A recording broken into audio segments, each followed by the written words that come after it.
सतर्क हो जातु जून 1 तारिख लागू होगा जाऊँगी 6 गोटी नुआ नियम जार सीधा सड़क प्रभाव आपण पड़ पारे जहाँ भिडियो जाना ए नहीं आसीगला एक नुआ अपडेट आपण जानते मे सरिबा जाऊँगी आरंभ होगा जाऊँगी जून 1 तारिख एई मध्य आसला बड़ update LPG cylinder UPI payment banking नियम एटीएम ट्रांजेक्शन फी एमती कि फिक्स डिपोजिट भली आसीगला किछि नुआ नियम भिडियो जाना ता पूर्व वीडियो को लाइक करेंगे सब्सक्राइब करनथिले एवं सब्सक्राइब कर पाखर थिबा बेल आइकन को दबाई दियंतु।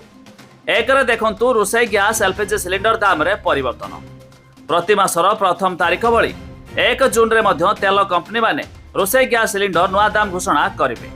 अंतर्जातीय बजार रे अशोधित तेल और गैस रो दाम रे हेउथिबा उठापड़ा आधार रे कमर्शियल और घरे एलपीजी सिलिंडर दाम स्थिर कराजिवो। जदि तेल कंपनी माने दाम काटंती तेबे या साधारण उपभोक्ता और होटेल रेस्टोरेंट चलाइबा लोकंको बड़ आश्वस्ति मिलिबो। 2 रे यूपीआई पेमेंट और डिजिटल सुरक्षा नुआ नियम डिजिटल लेनदेन को अधिक सुरक्षित करने और ऑनलाइन ठकई रोकवा पाई यूपीआई पेमेंट नियम रे किछि नुआ टेक्निकल परिवर्तन लागू कराउछि।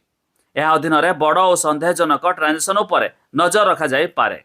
यह व्यतीत भूल खाता को टंका ट्रांसफर हेबा स्थिति रे रिफंड प्रक्रिया को आगरो सहज और द्रुत करने नुआ निर्देशनामा प्रभाव हो पारे। 3 रे क्रेडिट कार्ड चार्जेस और रिवार्ड पॉइंट रे संशोधन जदि आपण क्रेडिट कार्ड व्यवहार करती तेबे 1 जून रु आपण पॉकेट उपर बोझ पड़ पारे। देशर अनेक बड़ बैंक निज क्रेडिट कार्ड उपर रिवार्ड पॉइंट पॉलिसी और लाउंज एक्सेस नियम रे बड़ परिवर्तन करने को जाउछंती। या सहित किछि विशेष प्रकार पेमेंट उपर लागुथिबा प्रोसेसिंग शुल्क बा ट्रांजेक्शन फीस मध्य बढ़ी पारे। 4 रे बैंक फिक्स डिपोजिट सुध अदल बदल हो पारे। सुरक्षित निवेश पाई फिक्स डिपोजिट करुथिबा लोकंक पाई जून मास बहुत गुरुत्वपूर्ण। अनेक सरकारी और घरे बैंक निजर बछा बछा एफडी सुधार समीक्षा करने को जाउछंती। किछि बैंक निजर विशेष एफडी योजना को बंद करि पारंती आउ किछि अन्य अवधिर मिलुथिबा सुध को कमाइबा बढ़ाई पारंती। नेक्स्ट हेउछि 5 नंबर रे एटीएम ट्रांजेक्शन फीस रे नुआ नियम जून 1 तारिख रु एटीएम रु टंका उठाइबा और अन्य अण आर्थिक सेवा जेपर कि बैलेंस चेक करबा मिनी स्टेटमेंट काढ़ा नियम रे परिवर्तन देखा दे पारे। निर्धारित मागणा मासिक सीमा सरिबा परे लागुथिबा अतिरिक्त ट्रांजेक्शन चार्ज रे बैंक किछि वृद्धि करि पारती। यह व्यतीत ग्राहक मानकु एटीएम क्लोनिंग और फ्रॉड रु बचाइबा पई सुरक्षार किछि नुआ टेक्निकल प्रोटोकॉल आरंभ हेबाकु जाउछि।